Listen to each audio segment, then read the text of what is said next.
지난 1월에 여기 20주년 기념 행사에 저희 큰애 김요셉 목사가 와서 설교했는데 1시간 20분을 했다고 그러더라고요.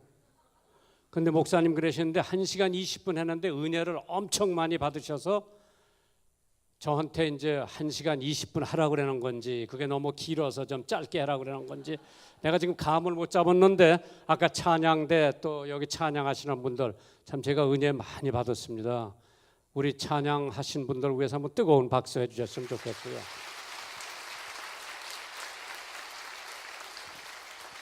지금 미국에서 제일 부자 3사람이 있는데 이 3사람의 돈을 합치면요 40개국의 개발국 재산보다도 많대요.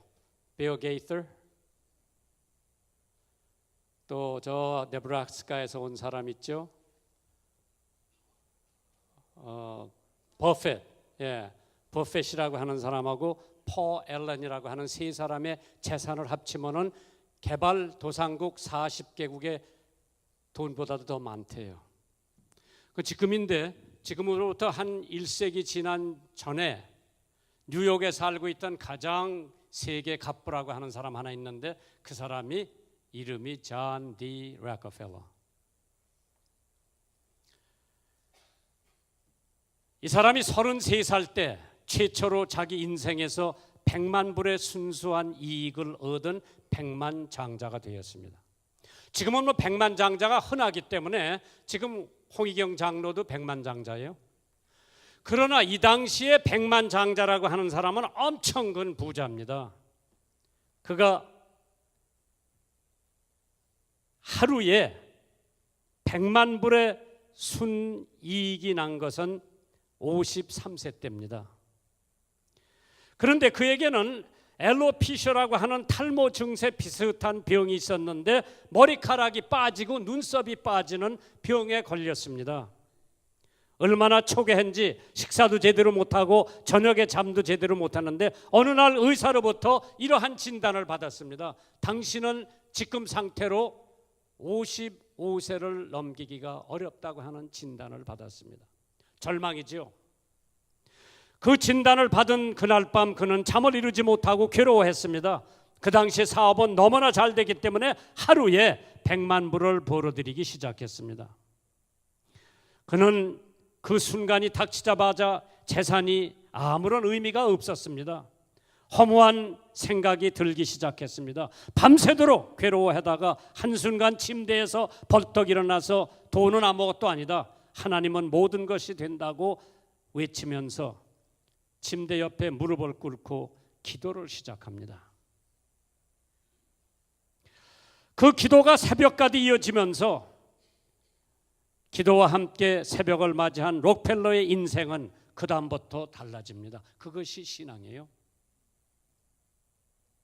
그는 신실한 신앙생활을 시작한 지 얼마 지난 후에 교회 하나를 지어서 하나님 앞에 봉헌을 합니다. 그 교회가 뉴욕의 유명한 리버사이드 교회가 되었습니다.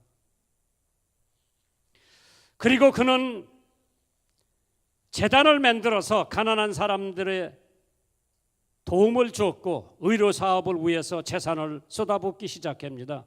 이러한 결단을 내린 직후 이상하게도 잘 먹기 시작했고 잠도 잘 자게 되었고 그는 평생 4,928개의 예배당을 지어서 하나님 앞에 봉헌을 합니다. 대학을 24개를 지어줬고 사회에 수많은 복지센터를 세웠고 수많은 자선 사업을 해서 모든 것을 하나님 앞에 헌납을 합니다.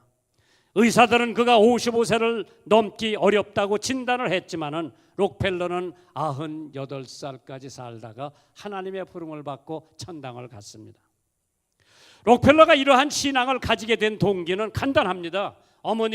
록펠러 어머니가 돌아가시기 전에 아들한테 10가지 유언을 남겨놓고 돌아가셨습니다. 첫째, 하나님을 친아버지 이상으로 섬겨라. 둘째, 목사님을 하나님 다음으로 섬겨 그 마음을 상하게 하지 말아라. 내가 제일 좋아하는 대목이 두 번째 대목이에요.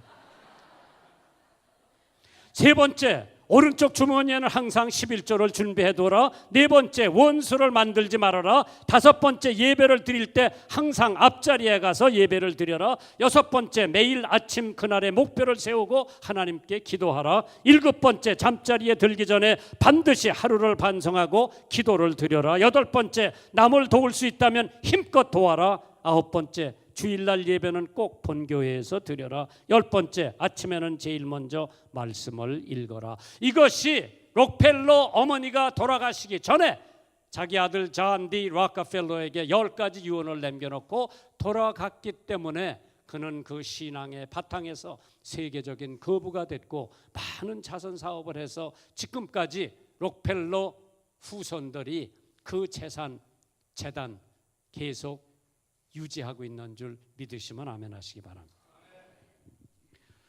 오늘 본문에 있는 말씀을 근거로 신앙이란, 오늘 본문에 있는 말씀은 예수님 초임에 오셨던 말씀입니다. 처음 오셨던 말씀이죠. 그럼 예수님 재림하실 때에 비슷한 사건이 있을 텐데, 예수님 초임에는 이러한 사건이 있었으면 예수님은 반드시 재림하실 겁니다. 예수님 반드시 오실 겁니다. 언제 오실지는 모르지만은 예수님은 가신 그대로, 사도행전 1장에 너희가 본 그대로 다시 오신다고 했습니다. 우리의 결단이 얼마나 중요한지 여러분들 아셔야 합니다. 안창호 선생님이 우리의 큰 원수는 방황과 주저라고 했습니다. 할까 말까, 할까 말까. 할까에 머물러 있으면 위대한 일을 하나님 앞에 내놓지만은 말까에 머물러 있으면 그냥 하루에 박 세 사발만 축내고 일생을 살다가 간다고 했습니다. 할까 말까. 새벽기도 할까 말까. 11조 할까 말까. 세계 선교 나갈까 말까. 오늘 여러분들은 교회 생활하면서 찬양대 하라고 그러면 바쁘다고 안 하고, 신방 가자고 그러면, 선교하자고 그러면, 전도하자고 그러면 핑계가 얼마나 많은지 모릅니다. 결단이 여러분의 신앙생활을 좌우하는 줄 믿으시기 바랍니다. 스와이서 박사는 의사요, 음악가요, 신학자였습니다. 하루는 공원을 지나가다가 흑인 동상을 보고 100년간 백인이 흑인을 동물같이 팔고 사고 학대한 죄가를 보상하기 위해서 자기 명예, 재산 다 버리고 검은 대륙에 가기로 결단한 것이 에어브 스와이서 박사를 낫게 한 줄 믿으시면 아멘 하시기 바랍니다. 마틴 루터요, 천주교에서 그렇게 열심히 신부 생활을 하다가 이거는 아니로구나. 성경을 읽다 보니까 의인은 믿음으로 말미암아 살다고 하는 그 말씀 하나 붙잡고 그는 결심을 했습니다. 종교 개혁을 하기로 결단했습니다.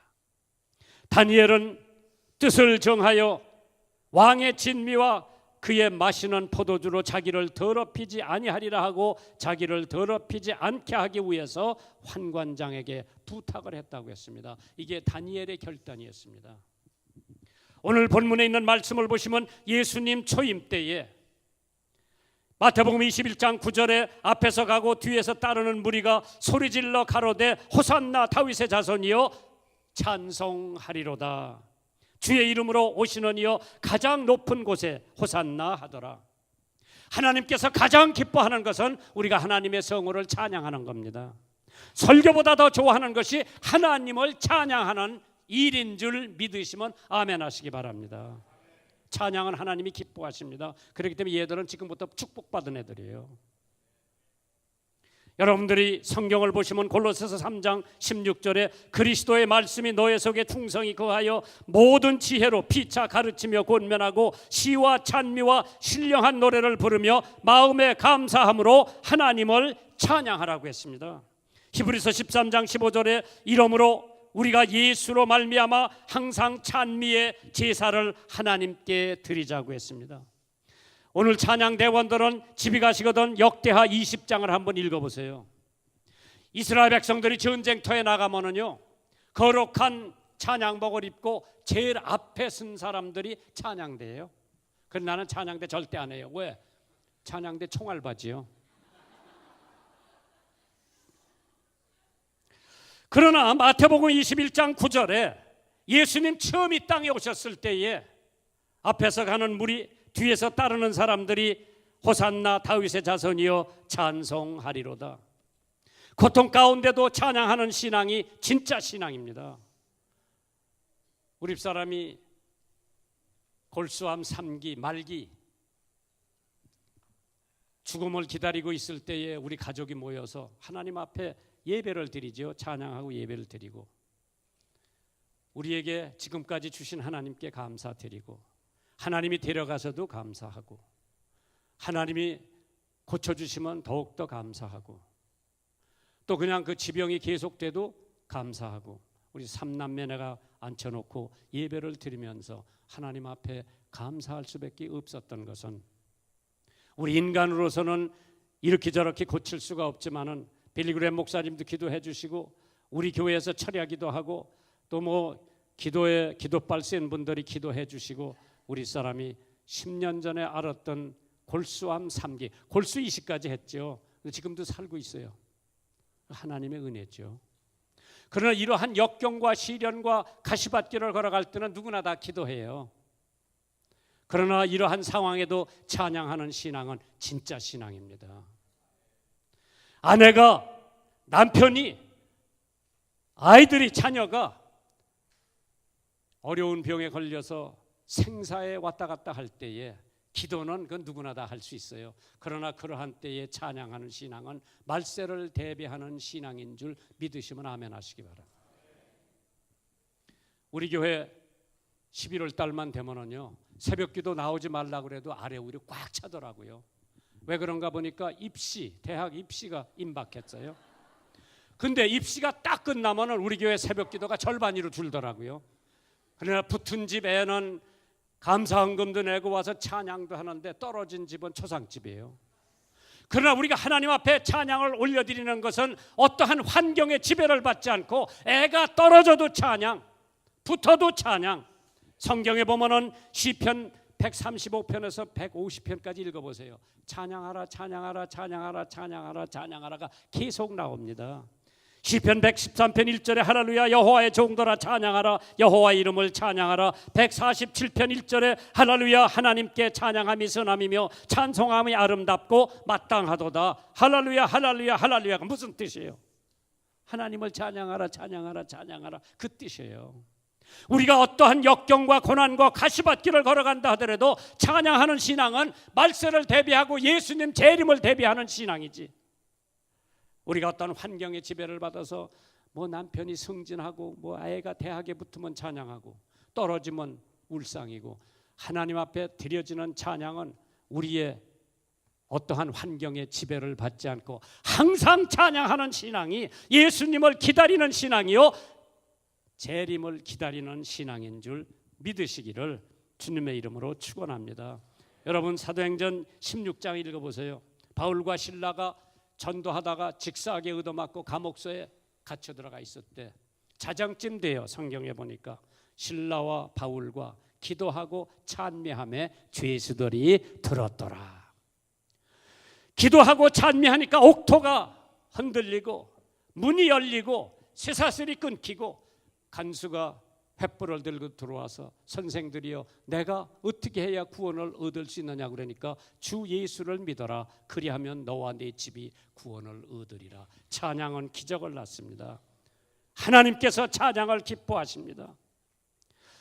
그런데 여러분들이 잘 아시겠습니다마는 지금은 장로교 목사님이 되었고 이북에 있을 때 아주 그분은 불신자로서 성질이 아주 못된 사람이었는데 그 부인은 열심히 교회 다니는 집사였습니다. 교회만 갔다 오면 대문에서 기다리고 있다가 남편이 주먹으로 때리고 발길로 걷어차고 머리채 챙기고 그러면 그 부인은 복에 들어가서 자기가 늘 부르는 찬송이 있습니다. 내 모든 시험 무거운 짐을 주 예수 앞에 아뢰이면 근심에 쌓인 날 돌아보사 넓으신 사랑 베푸시네. 무거운 짐을 나 홀로 지고 견디다 못해 쓰러질 때 불쌍히 여겨 날 구해 주리 주 예수시니 오직 예수. 그러면 찬송가 부른다고 복회까지 들어가서 또 자기 부인 발길로 걷어차고 때리고 그럭저럭 살다가 보니까 딸이 하나 생겼어요. 이 부인 집사는 이 아이에게 신앙을 꼭 이어준다고 얘를 데리고 밥을 굶겨도 교회 가고 매를 맞아도 교회 가고 얘를 얻고 교회를 가는데 얘가 3살쯤 되니까 말을 배워가지고 주일학교에서 찬송가 하나 배워갖고 왔어요. 예수 사랑하시면 거룩하신 말일세. 엄마 등에 업혀서 따른 예수 사랑. 엄마는 내 모든 시험 무거운 짐을 부르고 집에 오니까 남편이 대문에서 기다리고 있다가 부인도 때리고 딸도 때리고, 그럼 또 복회 들어가서 무거운 짐을 나 홀로 지고 견디다 못해 쓰러질 때 찬송을 부르면서 위로를 합니다. 그러다가 6.25 동란이 터지니까 남편이 인민군에 입대해서 중부정선의 전투에 참여를 합니다. 미군하고 한참 전투를 하다가 인민군 1개 분대가 포로가 됩니다. 그러자가 일사후퇴가 이루어지는, 일사후퇴라는 것은 중공군이 10만 명이 넘어오는 거예요. 그러니까 미군들이 후퇴를 해야 되는데 이 자본은 인민군을 데리고 가느냐 총살시키고 가느냐. 그런데 미군 장교가 결심을 못하고 있는데 어떤 인민군 하나가, 인민군 쫄병이지, 그러니까 미군 장교 앞에 와서 자기가 예수 믿는 척하면서 십자가도 그려보고 아멘도 해보고 할렐루야도 해보고. 왜? 서양 사람들은, 예수 믿는 사람들은 살려준다는 얘기를 어디서 들었는지 자꾸 그 미국 장군 앞에서 십자가 그리니까 혼돈이 된 거예요. 그러니까 통역 장교를 부르더라고. 이 사람들 한 사람씩 데려다가 시험해봐라. 합격하는 사람은 우리가 데려가고 합격 못하는 놈은 총살시키고 가자. 통역 장교가 시험 문제를 뭘 냅니까? 그러니까 한 사람씩 데려다 찬송가 시켜보라 그랬어요. 제일 먼저 붙들려 나온 사람이 자기 마누라 교회에 갔다 오면 늘 얻어맞고 부엌에서 부르던 찬송이 귀에 선합니다. 찬송가 할 줄 아느니까 할 줄 안다 그래서 한번 불러보라 그러니까 내 모든 시험 무거운 짐, 오케이 하고 이쪽에 가 있으라고. 거제도 포로 수용소에서 이승만 대통령이 다 석방을 해버렸어요, 인민군을. 그분은 그 길로 장로교 신학교를 가서 신학교 졸업 맞고 전도사가 되고 강도사가 되고 목사 안수를 받고 38선 부근에 철조망 철책선을 붙들고 북녘 하늘을 보고 웁니다. 여보, 경아야, 딸이지, 너들 예수 믿는다고 핍박한 나도 예수 믿고 목사가 되었단다. 목을 놓고 울더랍니다. 찬양은 기적을 낳는 줄 믿으시기 바랍니다. 찬송가 저작가 벤지문 시몰게라고 하는 사람이 화재를 당해 아들이 죽고 자신도 화상을 입어 반신불수가 되고 후에는 소경까지 됐습니다. 그 고통을 이기고 내 주여 뜻대로 행하시옵소서, 온 몸과 온 영혼 다 주께 드리니 이 세상 고락간 주인도 하시고 날 주관하셔서 뜻대로 합소서. 그 찬송가를 작시한 사람입니다. 찬양은 기적을 낳습니다. 그런데 내가 성경을 보니까 시편 96편 1절이나 또한 계시록에 보면은 새 노래로 여호와께 노래하라. 온 땅이여 여호와께 새 노래로 노래할지어다. 내가 그 성경 구절을 볼 때마다 새 노래가 있으면은 헛 노래가 있을 텐데 헛 노래는 뭐고 새 노래는 뭔가 가만히 생각해 보니까 저 17살 때 미국에 유학을 왔죠. 6.25 동란 때요. 미국 군인 하나 좋은 사람 만나가지고 저를 미국에 유학을 보냈는데 기독교 학교로 보냈어요. 근데 나는 교회 한 번도 안 가보고 예수라는 건 아예 몰랐고, 근데 기독교 학교 딱 들어갔지만은 집 생각이 너무 나가지고 달만 봐도 울고 석양만 봐도 울고 비가 오다 울고 늘 울다가 내 마음을 좀 달래보려고 옛날에 배웠던 유행가를 한번 해봤어요. 근데 마음이 다 위로가 안 되더라고. 그때 내가 무슨 노래 부른 건 여기 노인네들은 알 거예요. 울려고 내가 왔던 거, 웃으려고 왔던 거, 비린내 나는 부둣가에 이슬 맞은 백일홍, 진주라 천리길을 내어이 왔던 거, 타양살이 몇 해든가 손꼽아 헤어머니 나의 살던 고향, 그런 거 불러봐도 위로가 안 돼. 그러다가 어느 대학생이 내 기숙사방에 와서 요한복음 3장 16절을 가지고 전도를 하다고 하나님이 세상을 이처럼 사랑하사 독생자를 주셨으니 이는 저를 믿는 자마다 멸망치 않고 영생을 얻는다고 하는 성경 구절을 통해서 전도를 하더라고. 그 나더러 예수 믿으라 그래요. 예수 믿으면 고향 생각 없어지는 애니까 고향 생각만 없어지는 게 아니라 하나님이 평안 주고 기쁨 주고 목적을 주고 또 또 천당 갈 수 있다고 뭐 쭉 얘기를 하더라고. 가만히 생각해 보니까 믿져야 본전이야. 내가 예수 믿는다고 그랬어요. 그러니까 침대 무릎 꿇고 예수 영접하는 기도를 하라 그러더라고. 제가 기도를 해봤습니까? 기도하는 걸 봤습니까? 못한다 그러니까 한국말로도 못하느냐 그래서 내가 한번 해본다 그랬어요. 하나님, 나는 죄인입니다. 나의 죄를 용서해 주옵소서. 그러니까 그 친구가 뭐라고 영어로 기도하더니 나를 포옹하면서 네가 진짜 마음 문 열어놓고 예수를 영접했으면 너는 하나님의 자녀가 됐다 그러더라. 진짜 고향 생각 다 사라지고 열심히 공부해야 되겠다 마음이 생기고, 마음이 얼마나 편안한지 몰라요. 그때 내가 제일 먼저 배운 찬송이 예수로 나의 구주 삼고 피와 성신으로 거듭나니 뜬 세상에 내 영혼이 하늘 영광 누리로다. 이것이 나의 찬송이요 이것이 나의 간증일세. 나 사는 동안 끊임없이 구주를 찬송하리로다. 그 찬송 부르니까 얼마나 마음이 편안한지 몰라요. 왜? 울려고 내가 왔던 거 부를 때는 마음이 편안하지 않았는데 이것이 나의 간증이요 이것이 나의 찬송일세 부르니까 얼마나 마음에 위로를 받는지 몰라요. 가정에서 마누라들이 바가지 긁을 때 그거 중단시키는 거는 남편이 찬송 부르는 거밖에 없어요. 우리 음악 목사 송금선 목사 저 마누라하고 이따금씩 말다툼 해요. 제가 잘 알아요. 그래 그 싸움 머질려면 어떻게 하냐 이렇게 송 목사 그래요. 무슨 찬송 부르냐니까 마귀들과 싸울지라 보면 그러면 그냥 싹 가신대요. 찬양은 하나님이 기뻐하시고 앞에서 가고 뒤에서 가는 무리가 하나님을 찬양했다고 했습니다. 여러분 역경과 시련과 고난 속에서 기도도 하지만은 그러한 때 찬양을 하는 신앙은 말세를 대비하고 예수님 재림을 기다리는 신앙인 줄 믿으시면 아멘 하시기 바랍니다. 6.25 동란 중에 요 얘기 끝마치고요. 우리 사중창이 노래한대요. 기대하세요. 유엔군 협조를 받아 인천항에 맥가다 장군이 상륙작전을 시도합니다.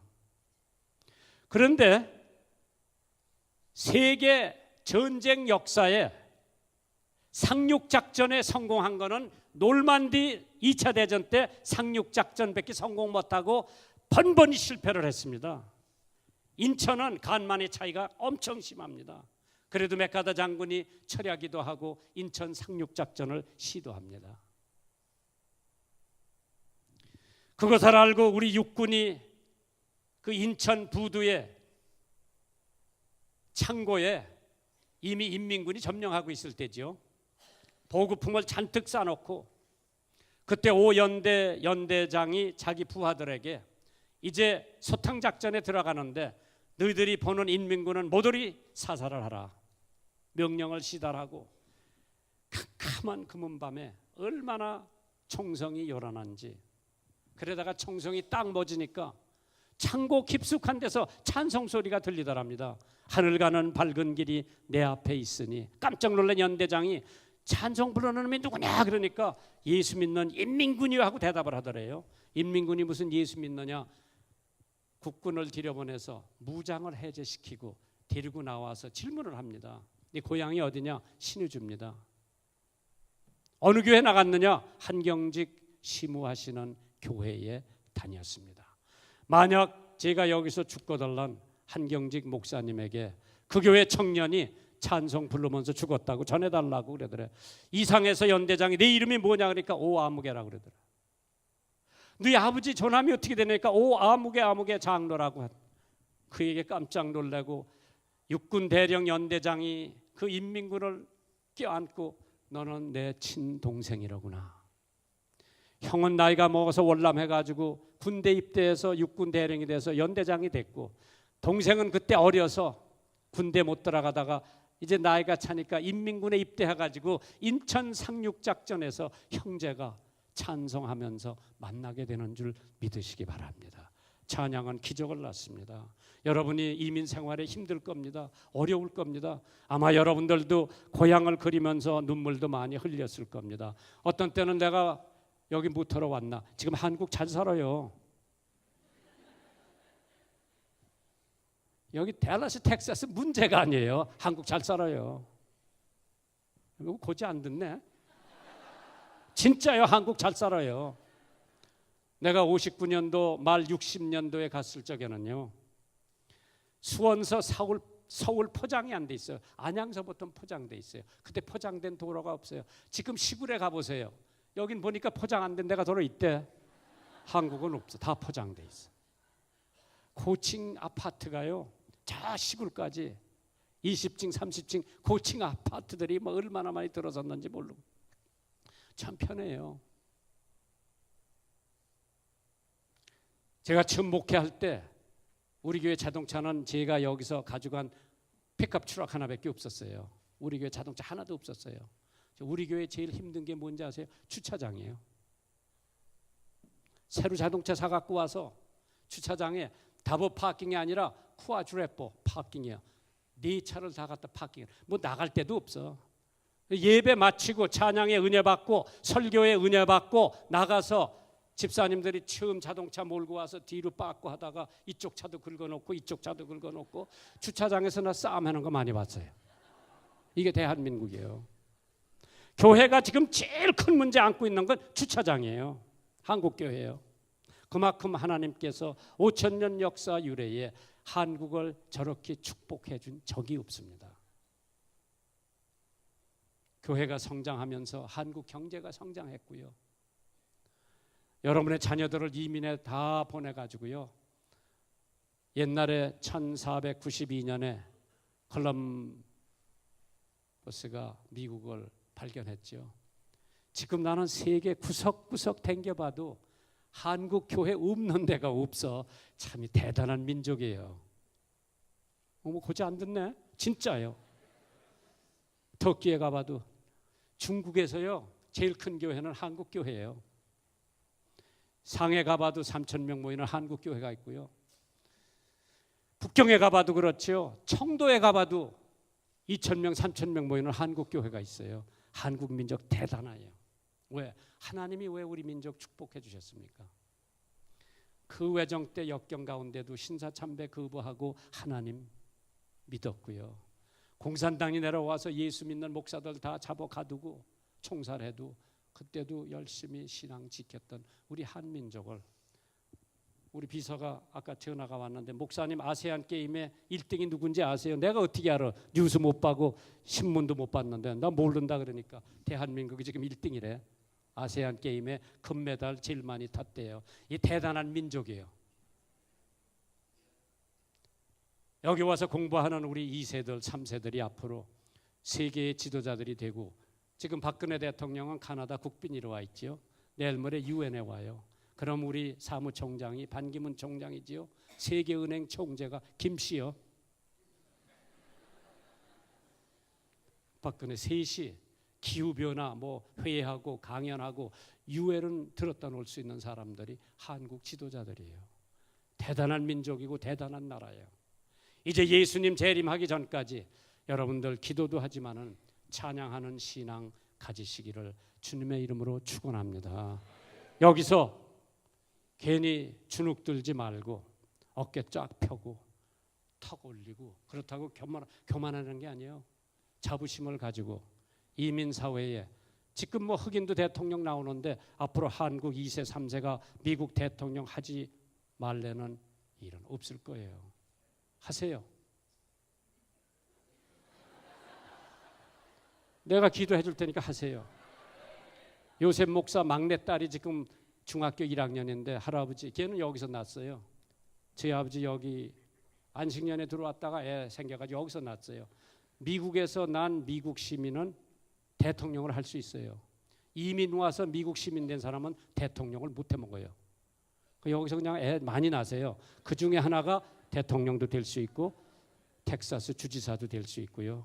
하나님께서 우리 한민족을 쓰시기 위해서 여러분들을 이 땅까지 보내주신 줄 믿으시기를 주님의 이름으로 축원합니다. 전능하신 하나님 은혜에 감사합니다.